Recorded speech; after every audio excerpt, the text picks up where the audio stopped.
There's a pill sitting in your medicine cabinet right now. Maybe two, maybe a whole bottle. And I'm willing to bet you've taken it dozens of times over the years without thinking twice. It worked. It helped. It got you through a rough day, a sleepless night, a stubborn ache that wouldn't quit. But here's what nobody told you. After 65, that same pill can turn against you. Not because it stopped working, but because your body changed, and nobody updated you on the new rules. I'm not here to scare you. I've spent years watching well-meaning people make one tiny mistake with this common pain medication, and what happens next isn't dramatic. It's quiet. It's slow. It creeps up on you, and by the time you notice something's wrong, you've already been doing the damage for months. Today, we're talking about NSAIDs, non-steroidal anti-inflammatory drugs. You know them as the ibuprofen-type medications, the naproxen-type medications, the ones you grab when your back flares up or your knee starts throbbing after a walk. For most of your life, they probably served you well. But the research from the last few years, the updated guidelines from major medical organizations between 2021 and 2024, they paint a very different picture for anyone over 65. There are 7 truths about these medications that most people learn too late. Some might make you uncomfortable, some might even frustrate you that no one mentioned this sooner. And truth number 1, the one I'm saving for last, is the single biggest mistake I see people make. It's not about taking too much. It's about a timing and combination error that can undo years of careful health management in weeks. We'll get there. Before we dive in, drop a comment below with your age and where you're watching from. Thousands of people just like you are wrestling with the same questions, and sometimes knowing that helps. Now, let's start with truth number 7. Truth number 7.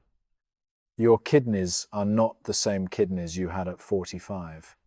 This catches everyone off guard because you feel fine. Your doctor hasn't said anything alarming, your blood work comes back, and everything looks normal, so you assume your kidneys are doing their job. And they probably are. But here's what changes after 65 that nobody really explains. Your kidney function naturally declines with age. This isn't disease, it's just biology. By the time you're in your late 60s or 70s, your kidneys are filtering blood at maybe 70% of what they did in your 30s. Some people, it's even less. Why does this matter for NSAIDs? These medications are processed through your kidneys, and more importantly, they affect blood flow to your kidneys in a very specific way. They reduce production of certain protective compounds that keep blood flowing to kidney tissue. In a younger person with robust kidney function, this is temporary and manageable. But in someone over 65, especially if you're dealing with mild dehydration or taking blood pressure medications or have early kidney changes that haven't been diagnosed, this can push things in the wrong direction. And here's the part no one tells you. The damage doesn't announce itself. You don't feel kidney strain like a headache or sore muscle. It happens silently. By the time it shows on a blood test, the decline has already occurred. Practical takeaway: if you use NSAIDs occasionally, stay well hydrated, not just on the day you take them, the day before, the day after. And if you're on blood pressure or heart medications, talk to your pharmacist before combining them. They can spot interactions your prescriber might have missed. Who should be extra cautious? Anyone with even mildly reduced kidney function. Anyone on diuretics or water pills. Anyone who's had dehydration episodes. And anyone who doesn't know their current kidney numbers. It might be worth asking. Truth number 6. The stomach lining issue is more serious than you've been led to believe. You've probably heard this before. NSAIDs can bother your stomach. Take them with food. Use the coated version. Problem solved, right? Not exactly. Here's what most people don't understand. NSAIDs don't just irritate your stomach from the outside in, like spicy food might. They work from the inside out. They reduce production of a protective mucus layer that lines your stomach and intestines. Without that layer, your digestive tract becomes vulnerable to damage from its own acid. And this effect happens whether you take the pill with food or not. Whether you use the coated version or not, food might reduce the feeling of stomach upset, but it doesn't prevent the underlying mechanism. In younger people, this usually isn't a crisis. The body repairs quickly, the mucus layer regenerates. A few days of NSAID use might cause irritation, but it heals. After 65, that regeneration slows down, and the risk of something more serious, like a bleeding ulcer, goes up significantly. Large studies have consistently shown that age is one of the strongest risk factors for NSAID-related gastrointestinal bleeding, and the risk doesn't require massive doses. Regular use over weeks and months can be enough. Let me tell you about James, 72, retired mechanic, healthy guy. He'd been dealing with arthritis in his hands for years, managing it like many people do. A couple of ibuprofen-type pills in the morning, a couple more in the afternoon, every day, for months. He didn't think much of it. His stomach felt fine, no heartburn, no nausea. He figured if there was a problem, he'd feel it. Then one day he noticed his stool looked darker than usual. He almost ignored it, but something told him to mention it to his doctor. Turned out he had a slow bleed in his stomach going on for weeks. His iron levels had dropped. He was borderline anemic. James didn't do anything reckless. He just didn't know the rules had changed. Safer path. If you need regular pain relief, ask your clinician about alternatives that don't carry the same stomach risks. For occasional use, keep it truly occasional, a few days, not weeks. And if you notice dark stools or unexplained fatigue, don't brush it off, mention it. Who should be extra cautious? Anyone with ulcer history, acid reflux, or digestive bleeding? Anyone on blood thinners? Anyone taking corticosteroids? Anyone with chronic digestive conditions? Truth number 5. Blood pressure medications and NSAIDs are not good friends. This one frustrates me because it's so common and so preventable. Here's the scenario. Someone's been managing their blood pressure for years, they're on a medication that's working, numbers are stable, they're doing everything right. Then they develop some pain, maybe knee arthritis, maybe a back flare. They reach for an NSAID because that's what you do. And within a few weeks, their blood pressure starts creeping up. Their doctor sees the numbers and assumes the medication isn't working anymore. So they increase the dose or add another medication. Now the person is on more drugs with more side effects for a problem caused by an interaction no one caught. Here's what's happening. NSAIDs can interfere with the way blood pressure medications work. They promote sodium and fluid retention. They reduce effectiveness of certain blood pressure drug classes, and they can raise blood pressure on their own, independent of any interaction. So you've got a medication trying to bring your blood pressure down, and another medication, one you might not even think of as real medication because you bought it at the grocery store, working against it. Most people don't connect the dots. They don't mention their occasional NSAID use to their doctor. It doesn't seem relevant. It's just over the counter. But it is a real drug, and the interaction is real. Practical step. If you're on any blood pressure or heart medication, assume NSAIDs are not neutral. Even occasional use might affect your numbers. Talk to your pharmacist. Ask specifically about this interaction. Who should be extra cautious? Anyone on ACE inhibitors or ARBs, very common blood pressure medications. Anyone on diuretics. Anyone with heart failure or fluid retention. Anyone whose blood pressure has become harder to control and no one knows why. Truth number 4. The stacking problem is more common than you think. Let me ask you something. Do you know every ingredient in every product you take? Not just prescriptions. The cold medicine in your cabinet, the PM sleep aid, the sinus relief tablets, the combination products that promise to handle multiple symptoms. Here's what happens more often than you'd expect. Someone takes their regular NSAID dose for pain. A few hours later, they take a cold medication without checking the label. That cold medication contains the same NSAID, or a different one that works the same way.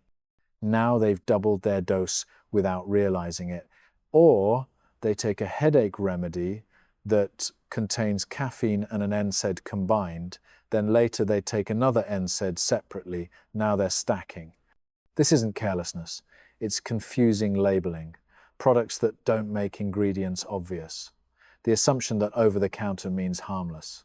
After 65, when your body's ability to process and eliminate these compounds is reduced, stacking pushes you into danger zones faster than it would have at 40. The fix: read every label, every time. Even products you've used for years. Look specifically for the drug facts panel. Check active ingredients. If you see anything NSAID related, don't combine with another NSAID product the same day. Simpler approach: call your pharmacist. They can review everything you take and flag stacking risks. This is what they're trained for. Who should be extra cautious? Anyone taking multiple over-the-counter products. Anyone using combination remedies for cold, flu, or sleep. Anyone who doesn't regularly check ingredient labels. Anyone who's ever thought, it's not prescription, so it doesn't count. It counts. Truth number 3. The pain trap is real, and it can set you back months. This one's different. It's not about toxicity or organ damage. It's about what happens when pain relief works too well. Let me explain. Pain exists for a reason. It's a signal. Your body saying something's wrong, pay attention. When you mask that signal with strong pain relievers, you might feel better short term, but you've lost your feedback system. Here's what this looks like in practice. Someone has knee pain. They take an NSAID. Pain fades. So they go ahead with usual activities, walk farther than they should, push through, ignore warning signs because the warning system has been muted. Days or weeks later, they're worse than before. The joint is more inflamed. Damage has progressed. Now they need more aggressive treatment for something that might have been managed with rest. I call this the pain trap, and I see it constantly. The worst part is, the person feels like they did everything right. They managed their pain, stayed active, didn't let it stop them. But they were making decisions without accurate information because the pain signal was gone. I'm not saying pain relief is bad. Don't suffer for no reason. But there's a difference between using pain medication to function carefully and using it to override your body's signals entirely. Practical takeaway: if you take something for pain and suddenly feel much better, don't immediately test your limits. Treat it as borrowed time. Rest more than you think you need. Do less than you feel capable of. Remember, the pain returns when medication wears off, and whatever you did during that window still has consequences. Who should be extra cautious? Anyone with joint degeneration or arthritis, anyone recovering from injury, anyone who pushes through discomfort as a personality trait, anyone who's noticed pain keeps getting worse despite using pain relievers regularly. If that's you, the medication isn't failing. Your feedback system might be compromised. Now we're in the top 2. Let me set something up before truth number 1. Truth number 2 is about a combination most people don't think twice about. Truth number 1 is about a specific pattern that ties this whole video together. But first, remember why we're doing this. I'm not telling you to throw out your medicine cabinet. I'm not making you afraid of a pill that's helped millions. I'm here because research has shifted, guidelines have changed. Old assumptions don't apply the same way after 65. If this information helps you ask one better question at your next appointment or avoid one unnecessary risk, this whole conversation was worth it. Truth number 2. Blood thinners and NSAIDs deserve your full attention. If you're on any blood thinner, whether for atrial fibrillation, a blood clot, a heart valve, or any other reason, hear this. NSAIDs increase bleeding risk on their own. We talked about that with stomach lining. But combined with blood thinners, you're layering one bleeding risk on another. The result can be significant. We're not just talking stomach bleeds. Increased bruising, prolonged bleeding from minor cuts, in some cases, more serious internal bleeding that's harder to detect. And here's what worries me most. Many people on blood thinners don't realize NSAIDs are on the do not mix list. They remember being told to avoid certain foods that affect their medication, but no one specifically warned them about ibuprofen-type pills in their cabinet. So when pain strikes, they reach for what's familiar, and the interaction begins. This isn't hypothetical. Large observational studies show concurrent use significantly raises bleeding event risk. Updated safety guidance specifically recommends caution or avoidance of this combination in older adults. What should you do instead? If you're on a blood thinner and develop pain, don't self-treat with NSAIDs without checking first. Call your pharmacist. Call your prescriber's office. Ask for guidance on what's safe for you. There are often alternatives that don't carry the same interaction risk, but you need to ask. If you've already been combining them, don't panic. Just bring it up at your next appointment. The goal isn't to scare you, it's to get you better options. Who should be extra cautious? Anyone on warfarin-type medications? Anyone on newer blood thinner medications? Anyone on aspirin therapy for heart protection?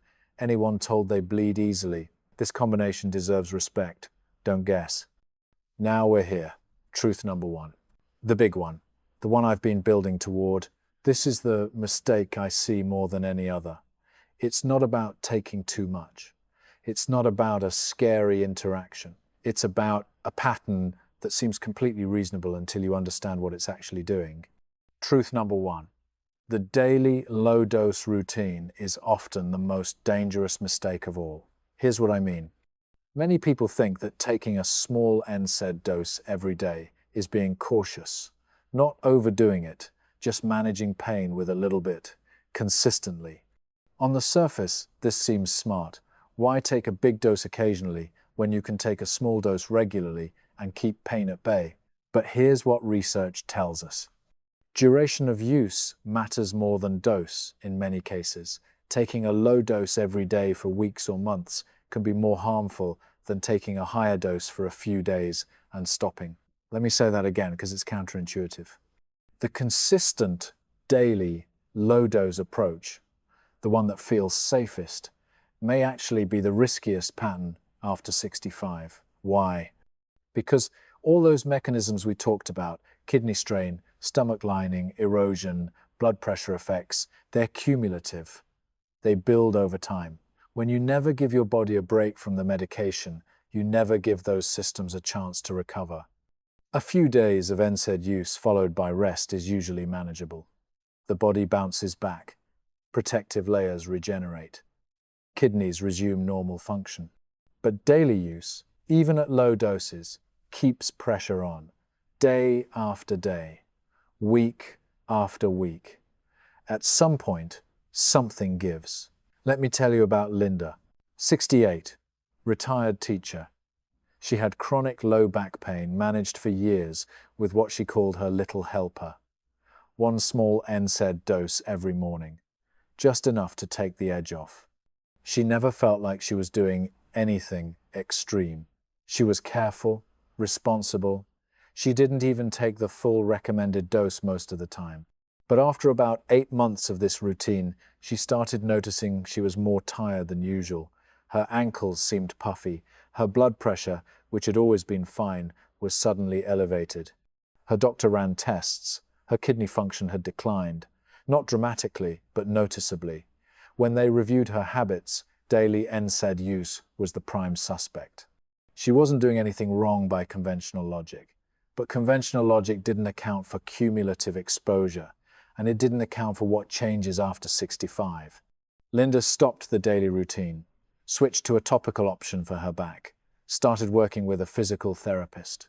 Within months, her kidney numbers improved, blood pressure stabilized. She realized she'd been solving a small problem while creating a bigger one. Takeaway. If you're using NSAIDs regularly, even low doses, rethink the pattern. Could you do this intermittently? A few days on, then a full week off? Could you use non-medication strategies on lighter pain days and save NSAIDs for worse days only? If daily pain management is truly necessary, that's a conversation for your clinician. There may be other options, prescription alternatives with different risk profiles. Physical therapy, injections, topical treatments that don't go systemic. You need to have the conversation. Let me give you a practical protocol, a checklist you can use. First, know what you're taking. Make a list of everything. Prescriptions, over-the-counter, supplements, combination products. Look for NSAIDs in all of them. Second, check your kidney function. If you don't know recent numbers, Ask at your next visit. Simple blood test. Critical information. Third, review blood pressure medications. If you're on any, ask your pharmacist specifically about NSAID interactions. Don't assume it's been covered. Fourth, check bleeding risk. Blood thinners, aspirin therapy, NSAIDs may need avoiding entirely. Ask. Fifth, look at your usage pattern. Taking NSAIDs daily or near daily. Could you shift to intermittent use with rest periods? Substitute non-medication strategies on lighter days. Sixth, explore alternatives. Topical options provide localized relief without systemic effects. Heat and ice, used correctly, reduce inflammation and pain. Physical therapy, even a few sessions, addresses root causes. Sleep positioning reduces overnight joint strain.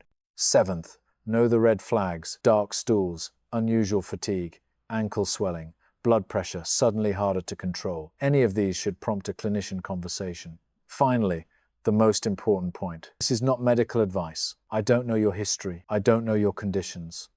I don't know your medications or risk factors. What I've shared is information, education, context. Decisions about what to take, what to stop, what to change, those need to happen in conversation with your healthcare team, your clinician, your pharmacist, the people who know your full picture. What I'm asking is not that you stop everything. What I'm asking is that you start asking better questions. Because the healthcare system moves fast. Appointments are short. Assumptions get made. Unless you advocate for yourself, unless you bring up these issues, they might not get addressed. You are your own best health partner. You're the one who knows what you take. You're the one who notices when something feels off. You're the one who has to live with consequences of good decisions and bad ones alike. So use this information, write down questions, bring them to your next appointment, call your pharmacist, get specific answers for your specific situation. Before we wrap up, let me flip the script for a moment. We spent this whole video talking about what can go wrong, risks, dangers, the backfire effect. But here's something hopeful. Pain is not something you have to accept as permanent. There are solutions, strategies, tools that don't carry these risks. One medication category needing more careful use doesn't mean you're out of options. It means you're ready for better ones. And the fact that you watched this video, that you stayed this long, that you're taking this seriously, tells me you're the kind of person who's going to figure this out. I want to hear from you. What do you currently take for pain? General categories are fine. Is it an NSAID type medication, something else, nothing at all? And what triggers your pain most often? Is it your back, your knees, your hands, something else? Drop it in the comments. It helps me understand what topics matter most. It helps others in this community see they're not alone. Pain after 65 is common, but feeling isolated in that pain doesn't have to be. If you found this helpful, consider subscribing. I make videos like this regularly, breaking down real-world issues that affect health after 60. No hype, no miracle cures, just practical information you can actually use. And one more thing, if someone in your life takes these medications regularly, maybe a spouse, a friend, a sibling, consider sharing this with them. Not to scare them, but to give them information they deserve. Because here's what I believe. Everyone deserves to understand how their body is changing. Everyone deserves to know when the rules have shifted. Everyone deserves the chance to make informed decisions about their own health. That's why I do this. Thanks for watching. Take care of yourself, and I'll see you in the next one.